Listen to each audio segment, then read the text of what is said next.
yine yollara yaşıyor bu sözler.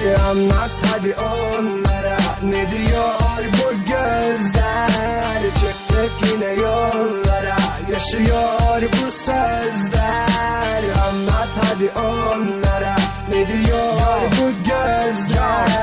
Yollar anlatır, her bedende farklı kavgası. Beni de ağlatır, yanmayan bu sokak lambası. Damgasıdır dik yokuş, şehre uzak bölgeler. Köşe başında 10 yaşında kimlik arıyor gölgeler. Doğmayan hayallerin cehennemin tam ortası. Seni de korkutur mu olmayan hayat sigortası? İlgisiz bu devletin bak ilgisiz konutları. Beşikten atlar uçuruma varoşların umutları. Kapitalist beyinlerin zekasının bir sonucu bu. Dengesiz terazi düşman etti insanoğlunu. Ve sistem öyledir ki bedeni asgari çalıştırır. Öküzde serveti